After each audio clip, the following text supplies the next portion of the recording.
Hi everybody, and welcome to this first glimpse at the gameplay of Dune Awakening.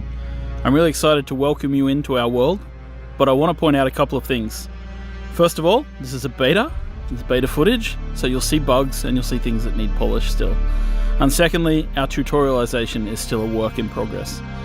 With that said, let's get into it. The start of the game, Dune Awakening, begins off-world on this large spaceship. Show yourself, child. It is here, in the presence of the Reverend Mother, the character creation begins. Now the first thing you'll do is choose your preset avatar. Some of these are heavily inspired by the Denis Villeneuve movies. Once you've chosen a base visual look, you can then move into the depths of character creation and make choices about how your character feels, both in terms of age, but also a plethora of physical attributes. Our goal in giving players access to a detailed character creator is to really allow them to create the avatar that lets them fulfill their fantasy of living out their dreams on Arrakis.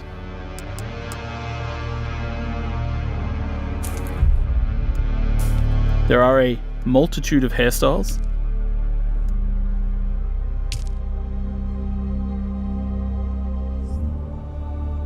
and other things such as tattoos for players to choose from.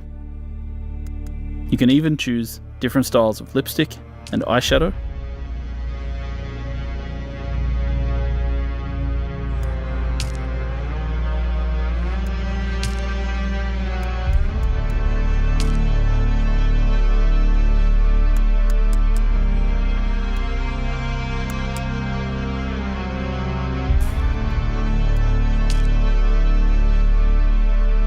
You can choose the muscle tone of your character, from height, arm thickness, leg thickness, neck length.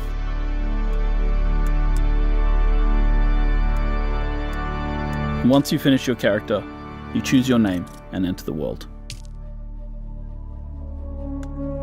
And once you've customized the avatar that you want to play in the game, Have they told you well, then we what move I into am? the second phase of character creation.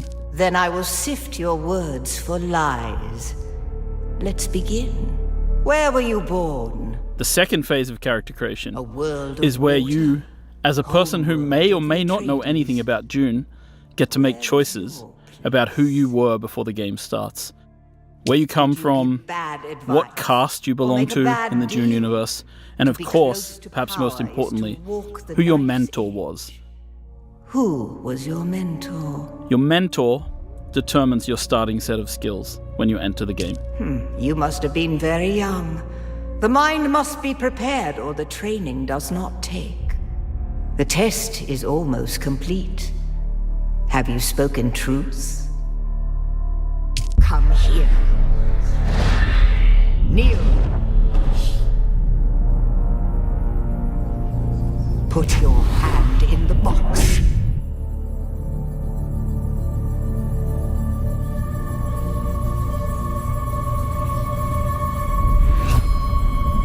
I hold at your neck the Gonjabar, the high-handed enemy. Don't pull away or you will die. Great plots are afoot in the Imperium, and the currents of intrigue run deeply. Arrakis is the key, and the Fremen are missing. You will go to Arrakis as our agent, prisoner. You have one task. Find the Fremen. Wake the sleeper. You will know when it is done.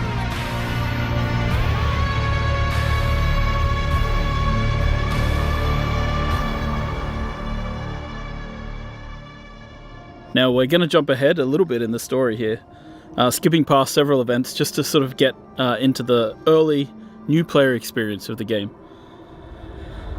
And you'll see that the player, after various shenanigans, wakes up here in a cave.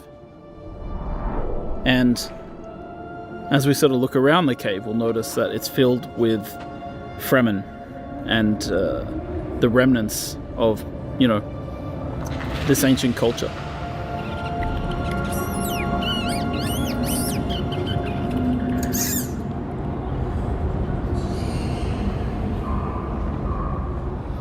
So now as the player takes their first steps in the world, they're really here amongst the dead. And so the first question they should be asking is, what happened here? Who are these people? And, you know, this is just a place where we give players a little bit of time to adjust their settings, get a feel for the movement keys, and then move forward into the cave. And they'll stumble upon their first major interaction point, which is the Fremkit. The Fremkit in our game serves as both a backpack for the player, of course, but also really a guide. The Fremen used to pack these with interesting objects that they could use to survive in the desert, and it's no different from the player. So here they begin their first crafting experience, crafting a small scrap knife out of metal that was in the Fremkit. These caves have been moisture sealed in order to preserve the moisture of those within the cave, and so the player, as they explore, will be able to use their scrap metal knife to pierce the seals and escape. So really this entire area, built using Unreal Engine 5, is just to sort of get the player and ease them into the path. A lot of survival games have very abrupt, very harsh beginnings, and we tried to, you know, make the experience of joining Dune Awakening just a little easier, just give people a little bit of a feel for the world before we really toss them out into the harshness that is the desert of Arrakis. So here we've crafted a heal kit, and we're going to use that to heal our character. And once we're healed, you'll see that our stamina bar in the bottom left appears. And now that we have stamina, we can climb. The climbing system in Dune Awakening is based in part on the one that we built for Conan Exiles. It's a free-form climbing system. It can be used to climb almost anywhere. And as you'll see later, the new technology available in Dune Awakening, such as suspensor belts, allows us to do even more interesting things with traversal.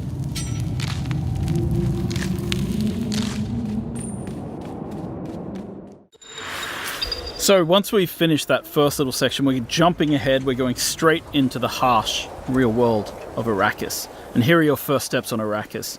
Your ornithopter has crashed, and you've got to escape from the crash site immediately, because the sandworm always comes. And what you have to keep in mind is, these are the little ones. So these are the first sandworms you encounter in the game. There's bigger ones later on. The other thing that you have to pay attention to as a player is sunstroke and heat. So if you see in the top middle of the UI here, we've got this sunstroke bar building up. The longer you stay in the sunlight, the more chance you have of getting into this sunstroke state. And of course, our player here, not the sharpest knife in the drawer, has decided to stay in the sun and try harvesting water from plants. So he has become sunstroked. Sunstroke gives you a debuff. It means that your water goes down much faster than it normally would. That means you'll need to drink more often. So stick to the shadows, avoid the sun. It will eventually wear off if you stay in shade long enough. So now that we've made our way out of the first part of the desert and we're heading deeper in, we're going to start to harvest in the game world. So harvesting in a lot of these survival games is quite similar. In this case, we're picking up items, but we're about to pull out what's known as the cut array. And what we do with the cut array is we analyze structures to find their weak points, and then we cut along those lines to break open the structures and gain the resources inside. This is like mining. We apply it both to rocks, we apply it to metals in the game world. And at the start of the game as a player, you'll just be scrounging around, picking up, finding structural weak points in rocks that you can harvest, breaking them apart, and taking those pieces with you. Now we've jumped ahead a little bit, and we see that the player is starting to be affected by the spice in the air. And this means that players need to get somewhere safe, in shelter, before the spice overwhelms them and overwhelms their senses. And this is another large part of the game. We're not going to show too much of it today, but spice is a very important part. With the world broken apart by the War of Assassins, there are NPC bases scattered all over Arrakis. We're switching to a different character now, one who's slightly more advanced, and he's using his binoculars to mark an NPC outpost. I'm going to mark that. That marker will then appear on our compass, and you're able to approach them in any way you like. In this case, our character uses a Shigawire claw combined with a suspensor belt to get up to high ground and approach the enemy base from above.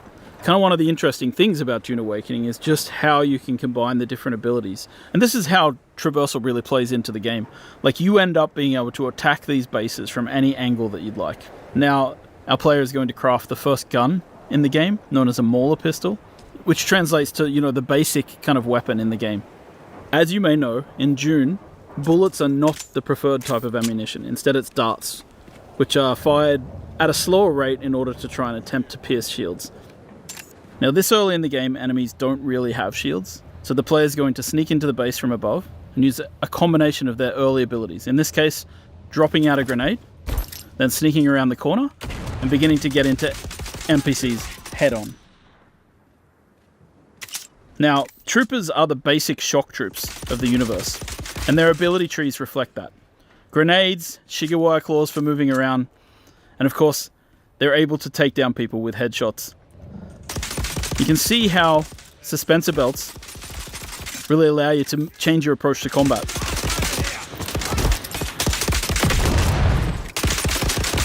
Dune Awakening is at heart a third-person shooter with melee and abilities. And it's the combination of melee, abilities, and range shooting that creates what we call combined arms in the game.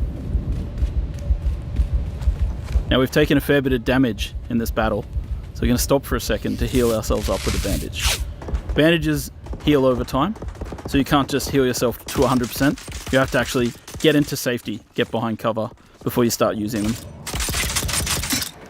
Now we're going to quickly switch to a slightly different character to show off more of the melee that we have in the game, because you're about to see that when a character gets in close, it's melee time. This character has Swordmaster abilities. First of all, the knee charge, which is about getting in close to do damage in combat, and then quickly setting up to a riposte, which allows you to parry and return massive amounts of damage to your enemy. Of course, later in the game, when enemies have shields, melee is a much more emphasized style of combat. And you see that when a player is not really equipped to handle ranged characters, they have to fall back on their abilities to get in close. Now, we've switched again. Now we're going to switch to a set of Mentat abilities. One of these abilities is known as Battlefield Calculation. Using Battlefield Calculation, the Mentat is able to calculate from anybody that they see what they're carrying and what they're wearing. I don't like the sound of that. Now we've dropped out our Hunter Seeker, and we're using our Hunter Seeker ability to take down enemies in the world really quickly. You hear that? Now obviously when you're playing with a friend, you want to combine your abilities and work together. In this case, the Mentat's able to point out to their friend where people are in the world and how much ammo and stuff they have. And you'll see that when enemies go down sometimes, they go into a down but not out state. It's up to you whether you execute them or continue to fight.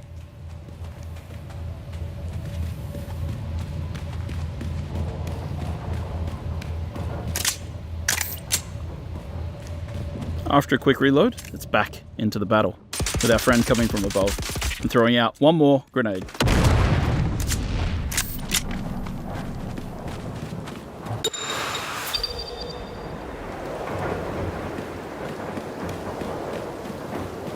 And once you've defeated your enemies in battle, sometimes you just gotta take their blood.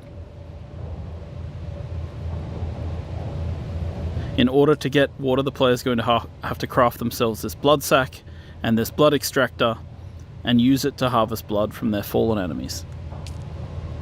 Now, in our game, it's not always a good thing to just take blood from people.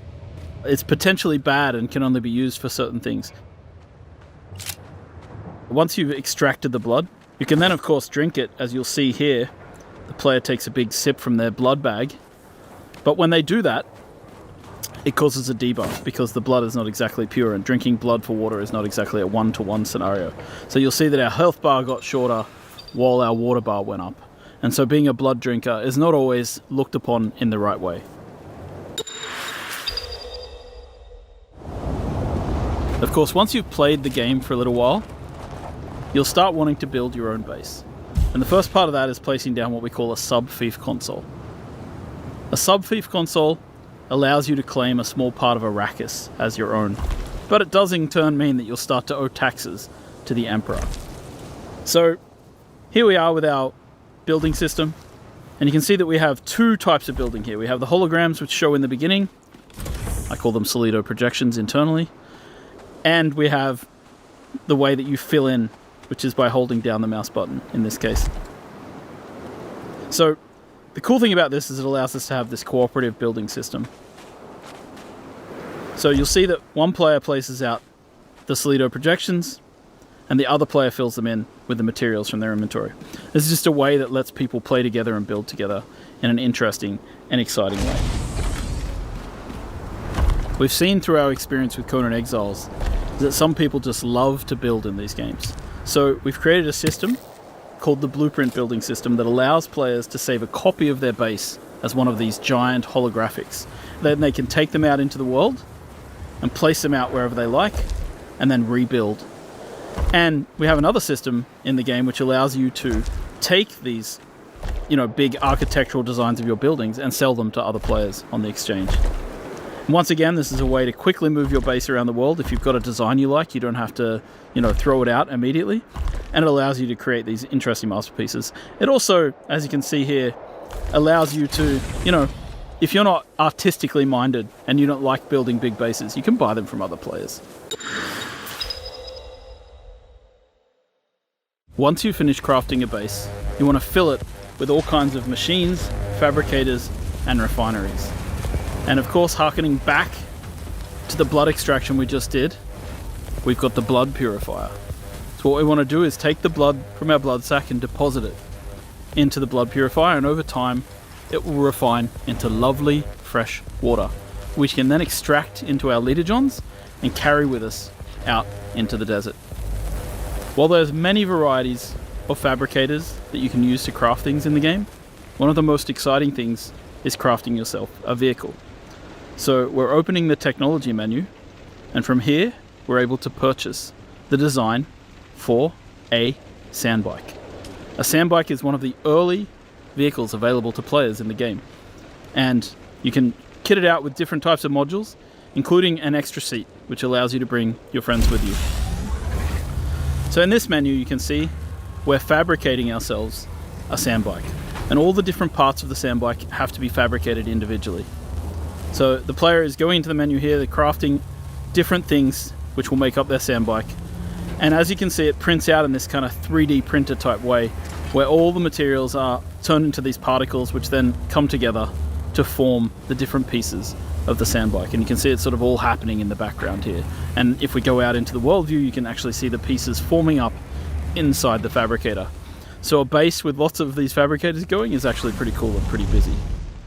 Once we've done, we jump back in, we pull things out of the queue, chuck them into our inventory, and then we use the welding tool to place out vehicle pieces. Now again, this is a cooperative activity. We've thought about multiplayer, so any other player could be working with you to place modules and pieces of this bike. And so we're going to assemble this bike, but of course when you work on larger vehicles and your friends are with you, you'll be able to work together to craft big things like transport ornithopters or sandcrawlers. And so we're going to add the body to this, and we're going to add an extra seat just in case we want to bring our friend with us out into the world. Once the bike's been assembled and fueled up, you jump on and you can head out to explore the greater areas of Arrakis.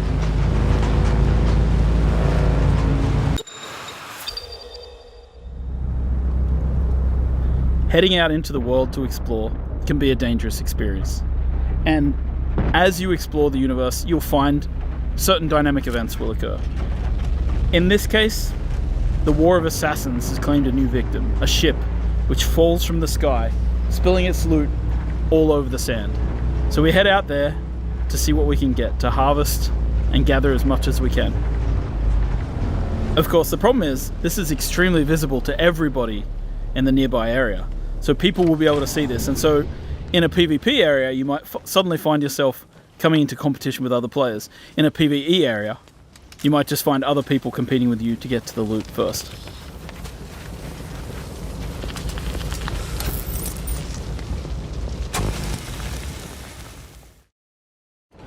And of course, at night time, there are different kinds of threats. Because while the heat of the day is dangerous, at night, the Sardaukar patrol this area of the desert with huge spotlights searching for players.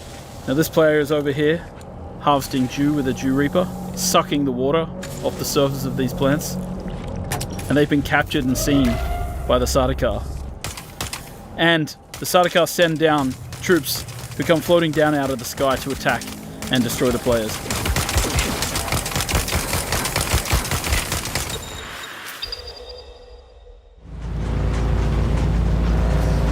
Now, of course, as mentioned, traveling on the surface at any time risks drawing a sandworm. But there are certain things which we've created to draw players out of their comfort zones.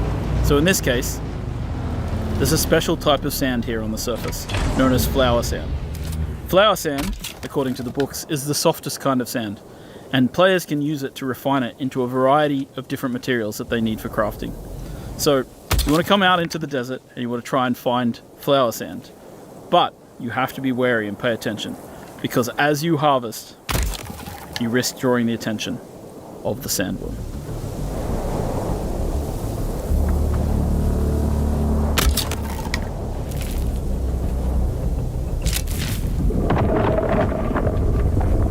We've awoken the beast. The sandworm is coming. We spent too much time out here and it's coming to get us. Now you can see in the middle of the screen the indicator showing us that the sandworm is angry and it's coming after us. And our only option now is to get back to rocky ground, or the sandworm's going to take us. I don't know how those guys survived that, but somehow they managed to get to the safety of the rock island.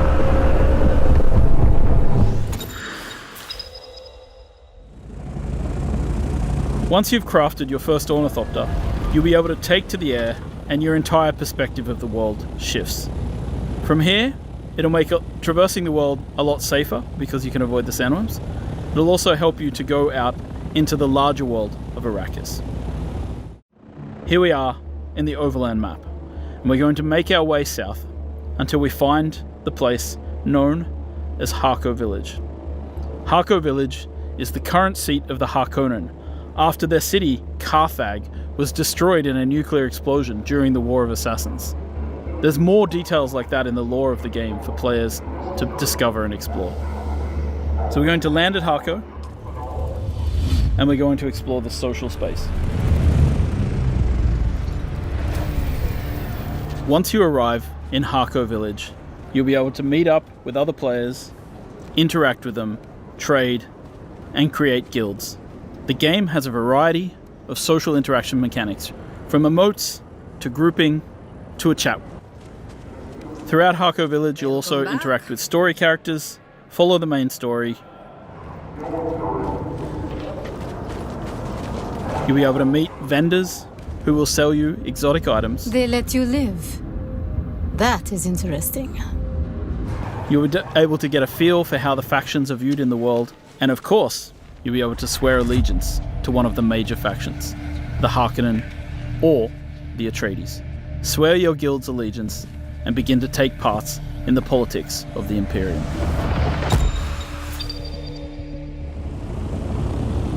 Once you've grouped up with friends, you should go out into the world and find desert Imperial testing stations. These are dungeon-like experiences, which you and your friends can work through together. So here we are landing our various ornithopters outside of one of the desert testing stations, and we're going to head in as a group. Now it's really important to prepare different skills and abilities. These areas tend to be more of a challenge, and it's great to work together to complement each other. So this is the skill tree. Here you can equip different types of abilities and techniques. We have 3 slots for abilities and 3 slots for techniques. And there are multiple different trees depending on the type of trainers that you've interacted with in the world. So our character here is going to equip a series of abilities that complements the rest of their group. In this case, Swordmaster techniques. Alright, so we're heading in, and of course you can use dispenser belts to traverse as you'd expect. And we're going to explore this Imperial testing lab. You've entered Desert Botanical Testing Station number 163. I'm Dr. Wen Olmeca, Senior Plant Geneticist here at the station. Testing stations have storylines as well as enemies to fight and loot to be found. So you really want to go in here and enjoy the experience. Playing through with friends, working together, using different weapons and trying out different techniques. Now this player has placed out a portable cover. It's a different ability to what we've seen before. And you see that the enemies here have shields. Using the flamethrower, it's easy to get through a shield because you can burn the air around them.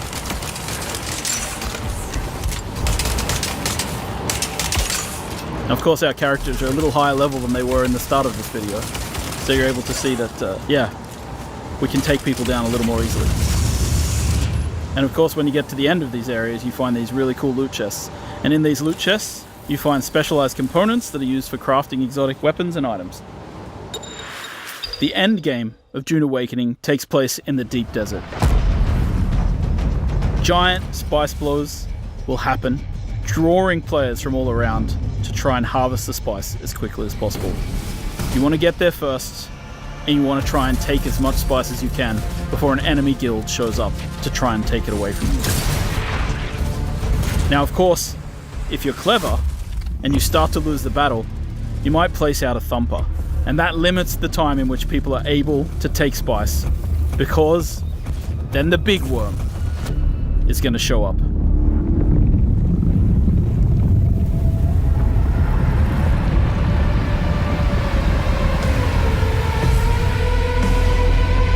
I hope you've enjoyed this brief glimpse at the gameplay of Dune Awakening, and we're really excited to have you join us when the game releases.